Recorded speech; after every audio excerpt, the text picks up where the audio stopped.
Now, on immigration, in the poll, that was an area of weakness for you. You have been widely criticized, Donald, as you know, for offending immigrants in your announcement speech. I want to just play again exactly what you said in that speech. Here you are. When Mexico sends its people, they're not sending their best. They're not sending you. They're not sending you.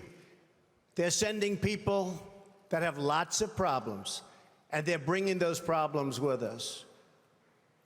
They're bringing drugs.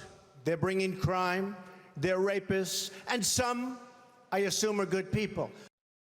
Now, you've tried to clarify this statement in recent days, Donald, but I guess the question comes down to this. Do you regret saying that specifically about rapists, or do you stand by it?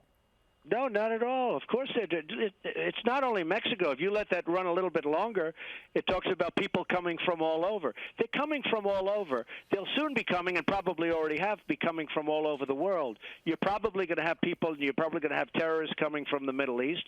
Somebody said, oh, we don't have terrorists. They don't even know, because they don't know who's coming. So we have this open border. It's a sieve. It's like water pouring through. People are coming in by the hundreds of thousands. We have no idea who's coming in.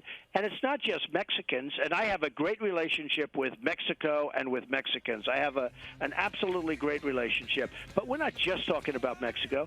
Now, Mexico is very smart. You know, Mexico makes it impossible. It's one of the hardest nations in the world to become a citizen of, okay? But people run through Mexico. They go through our border like nothing. They end up, we don't know who these people are. But all you have to do is you should do a show from the border. Talk to the border security. You will see the kind of people coming. You'll see the kind of crime that's being committed. And we're taking these people. And by the way, just to finish on that, it's common sense. They don't want these people, so they send them to the United States, because the United States is run by stupid people. We have stupid leadership. We have incompetent leadership that doesn't know what it's doing, so we take them. And certainly we do have killers and plenty of other problems coming over. We take them because other countries don't want them. We're like a dumping ground. The United States, Aaron, is like a dumping ground for the world's problems. So absolutely I wouldn't change that. So you absolutely wouldn't change it, and specifically when you said they're rapists, and some, I assume, are good people. But you don't have any regrets about that word rapists. And some are good, and some are rapists, and some are killers, and we don't even know what we're getting. And they're not just coming from Mexico. They're coming from all over. So certainly you know that's true. And from a common sense standpoint, you know that's true. Donald, today, as you know, Univision cut ties with Miss Universe, which you partly own.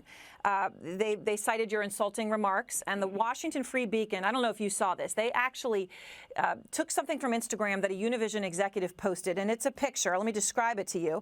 Your face is on the left. The Charleston shooter's picture is on the right. So it's the two of you in a split screen, and the caption is, quote unquote, no comments. What do you say to that? I think it's disgraceful, and by the way, they have a huge legal liability. You know, we're going to be suing them anyway. When he put that up, he then took it down. He's got tremendous liability. Univision is very upset, and probably not so upset to me, because when they called me today, they were so apologetic. They called me up this morning. They were so apologetic. They don't have the right to cancel this contract. They're in default. They signed it in January. It's a 5-year deal. They have no termination rights, so they're going to get a tremendous lawsuit for tremendous amounts of dollars, and they understand that. When they called me this morning, they were apologizing because they know they don't have the right to do this, but they want to make sure that Mexico's happy. Mexico's not happy with me because I talk about the trade deals all the time. So the length of the border, just about 2,000 miles, right? 1,954. The General Accounting Office did an analysis about 5 years ago, and they said their estimate of what a fence would cost is $3.9 million a mile. You know math, Donald, as well as anyone. That's $7.6 billion. You've said Mexico would pay for that. Are you going to get them to pay $7.6 billion? The answer is yes, I will get Mexico to pay, because, frankly, they are taking so much money out of the United States hide. They are taking so much money for us. That's peanuts compared to the kind of money that you're talking about. Plus, you don't need a wall for the entire piece, because we have wonderful people, Border Patrol people, that can do the job. But you do need walls in certain sections without question.